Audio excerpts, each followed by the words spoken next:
নমস্কার বন্ধুরা, flavour with অর্পিতার চ্যানেলে আপনাদের সকলকে স্বাগত। আজ আমি চলে এসেছি আলু দিয়ে খাসির মাংসের পাতলা ঝোল রেসিপি নিয়ে। চিকেন বলুন না হলে মাটন, প্রত্যেক মানুষেরই এটা একটা ফেভারিট ডিশ। খুব কম মানুষই আছে যারা মাটন খেতে পছন্দ করেন না। আজ আমি খুব অল্প মশলা দিয়ে আজকে এই মটন রেসিপি আপনাদের করে দেখাবো। আর আপনাদের যদি আজকের এই মাটন রেসিপি একটু ভালো লাগে বন্ধুরা, তাহলে অবশ্যই লাইক করবেন, কমেন্ট করবেন এবং চ্যানেলকে সাবস্ক্রাইব করে আমার পাশে থাকবেন। আলু দিয়ে খাসির মাংসের পাতলা ঝোল বানানোর জন্য এখানে আমি নিয়েছি 600 গ্রাম মতো খাসির মাংস। আর এখানে মটনের পিসগুলো আমার মিডিয়াম সাইজের। মাংসটাকে আমি প্রথমে ভালো করে জল দিয়ে ধুয়ে পরিষ্কার করে নিয়েছি।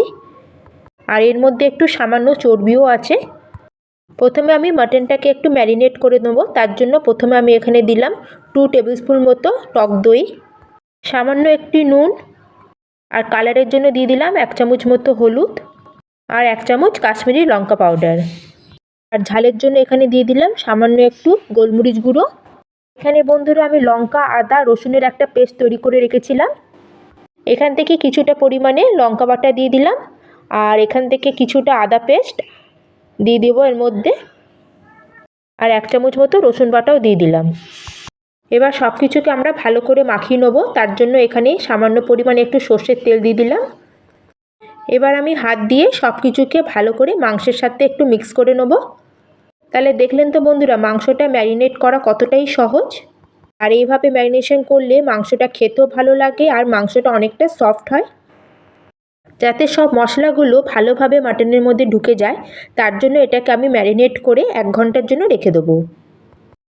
এবার গ্যাসে আমি একটা কড়াই বসিয়ে নিয়েছি, আর কড়াটা গরম হলে এর মধ্যে দিয়ে দিচ্ছি আমি পরিমাণ মতো সর্ষের তেল। সর্ষের তেলটা এদিকে গরম হতে থাকুক, ততক্ষণ আপনাদের আমি আলুটা দেখিয়ে দিচ্ছি।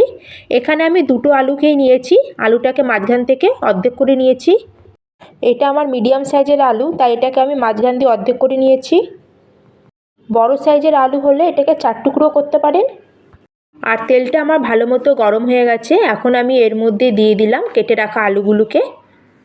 আর আলুগুলোকে ভাজার সময় এখানে দিয়ে দিলাম সামান্য একটু নুন, আর কালারের জন্য এখানে দিয়ে দিলাম সামান্য একটু হলুদ, আর একটু কাশ্মীরি লঙ্কা পাউডার। আর এই দেখুন বন্ধুরা, এখানে হলুদ আর লঙ্কা পাউডার দেওয়ার পরে এখানে আলুগুলোর কত সুন্দর একটা কালার চলে এসেছে। আর এই দেখুন বন্ধুরা, আলুগুলো সুন্দর ভাজা হয়ে গেছে, সুন্দর একটা কালারও চলে এসছে। 50% মতো আলুগুলো আমার কুক হয়ে গেছে। এবার আমি আলুগুলোকে উঠিয়ে নিচ্ছি। তাহলে আমাদের মটন কারির জন্য একদম আলুগুলো রেডি হয়ে গেল। এবার ওই তেলের মধ্যেই আমি দিয়ে দিলাম একটা তেজপাতা, আর এখানে নিচ্ছি কিছু গরম মশলা, 4টে এলাচ, 4টে লবঙ্গ, আর 1 টুকরো দারচিনি। এবার এই গরম মশলা থেকে একটু হালকা গন্ধ বেরিয়ে আসলেই পাতলা করে কেটে রাখা পেঁয়াজগুলোকে দিয়ে দেবো। এখানে আমি মিডিয়াম সাইজের 5খানা পেঁয়াজকে এইভাবে পাতলা করে কেটে দিচ্ছি। আপনারা চাইলে পেঁয়াজের পেস্টও দিতে পারেন। আর পেঁয়াজটাকে আমাদের গোল্ডেন কালার হওয়া পর্যন্ত এভাবে ভেজে নিতে হবে। আর এই দেখুন বন্ধুরা, পেঁয়াজটা আমার গোল্ডেন কালার মতো চলে এসেছে। ম্যারিনেশন করার পরে আমার যে পেস্টগুলো বেঁচে ছিল, আদা পেস্ট, রসুনের পেস্ট আর লঙ্কার পেস্ট, পুরোটাই আমি দিয়ে দিলাম এর মধ্যে।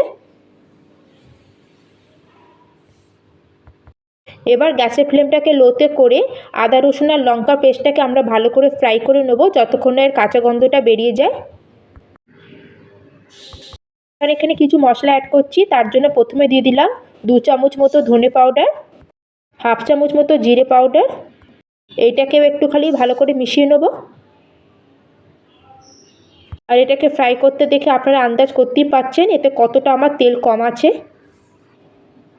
এবার এখানে আমি অ্যাড করে দিলাম স্বাদ অনুযায়ী নুন, আর রঙের জন্য এখানে দিয়ে দিলাম 1 চামচ মতো হলুদ, আর 1 চামচ মতো কাশ্মীরি লঙ্কা পাউডার। ব্যাস, আর কিছু দেবো না এর মধ্যে। এখন এটাকে 2 থেকে 3 মিনিট গ্যাসের ফ্লেমটাকে লোতে করে মশলাগুলো আমি ভালো করে একটু কষিয়ে নেব। আর যে আমি বাটিতে মশলাগুলো পেস্ট করে রেখেছিলাম, সেই বাটি ধোয়া জলটা একটু দিয়ে দিলাম। এখন এই মশলাটাকে আমাদের ভালো করে কষিয়ে নিতে হবে যতক্ষণ না এর থেকে তেল ছাড়ছে। আর এই দেখুন বন্ধুরা, মশলা থেকে আমার তেল বেরোতে শুরু হয়ে গেছে। এখন আমি যে মটনটাকে ম্যারিনেট করে রেখেছিলাম এটা দিয়ে দেবো এর মধ্যে। আর মটনটা আমি যে পাত্রে রেখেছিলাম সেই পাত্র ধোয়া জলটা এর মধ্যে দিয়ে দিলাম। এবার গ্যাসের ফ্লেমটাকে আমরা একদম হাইতে করে দিয়ে এটাকে ভালো করে আমরা মিক্স করে নেব। এখন আমরা এটাকে কন্টিনিউ 6 থেকে 7 মিনিট আমরা কষিয়ে নেব, যতক্ষণ না পর্যন্ত এর থেকে তেল ছাড়ছে। আর আমার প্রায় 8 মিনিট মতো হয়ে গেছে, মশলা দিয়ে পুরো তেল ছাড়তে শুরু হয়ে গেছে। এই সময় আমি এর মধ্যে টমেটো পেস্টটাকে অ্যাড করে দেবো। এখানে আমি 2টো মিডিয়াম সাইজের টমেটো নিয়েছি। এই টমেটো দেওয়ার পরে এটাকে আমাদের প্রায় 8 থেকে 10 মিনিট ভালো করে একটু কষিয়ে নিতে হবে। যতক্ষণ টমেটো থেকে কাঁচা গন্ধটা চলে যাচ্ছে আর এর থেকে তেলটা ছাড়বে, ততক্ষণ এটা আমরা কষিয়ে নেব। মাংসটা যাতে একটু ভালোভাবে যাতে সেদ্ধ হয়ে যায়, তার জন্য এটাকে আমি 5 মিনিটের জন্য গ্যাসের ফ্লেমটাকে লো করে একটু ঢেকে দিলাম। আর এই 5 মিনিট পরে ঢাকনা খুলে মাংসটাকে দেখে নেব। আর এই দেখুন, মাংস দিয়ে পুরো আমাদের জল বেরোতে শুরু হয়ে গেছে। একবার এটাকে ভালো করে একটু মিক্স করে নেব। যখনই এরা মাংস দিয়ে জল বেরোতে শুরু হবে, সেই সময় যে আমরা আলুগুলো ভেজে রেখেছিলাম সেগুলোকে আমি অ্যাড করে দেবো। আলুগুলোকে দেবার পরে এটাকে আবার ভালো করে আমি মিক্স করে নেব। আলুগুলোকে ভালো করে মাংসের সাথে এইভাবে মিক্স করার পরে আমরা 2টো প্রসেসে আমরা মটনটাকে সেদ্ধ করে নিতে পারি। প্রথমত মটনটাকে আলুটাকে 30 থেকে 40 মিনিট জল অ্যাড করে আমরা এখানেই কড়াতে ফুটিয়ে নিতে পারি। তাতেও আমাদের মটনটা একদম ভালো মতো কুক হয়ে যাবে। না হলে আমরা পুরো মটনটাকে প্রেসার কুকারের মধ্যে দিয়েও আমরা সেদ্ধ করে নিতে পারবো। আপনারা দুটোর মধ্যে যে প্রসেসটা আপনাদের সুবিধা হবে তাতে আপনারা করে নেবেন। এতে মটনের টেস্টের কোনো তফাৎ হবে না। আজকে আমি মাংসটাকে কুকারে রান্না করছি। এইভাবে কুকারে রান্না করলে টাইমটা আমাদের অনেকটা কম লাগে। মোটামুটি আমাদের 20 থেকে 25 মিনিটের মধ্যে মাংসটা একদম ভালো মতো কুক হয়ে যাবে। আর পুরো মাংসটাকে আমি কুকারে দিয়ে দিয়েছি। এবার মাংসের যে লেয়ার পর্যন্ত আমরা জল দিয়ে দেবো। আর জলটাকে আমি একটু গরম করেই দিলাম, মটনের উপরে যেন জলটা না আসে।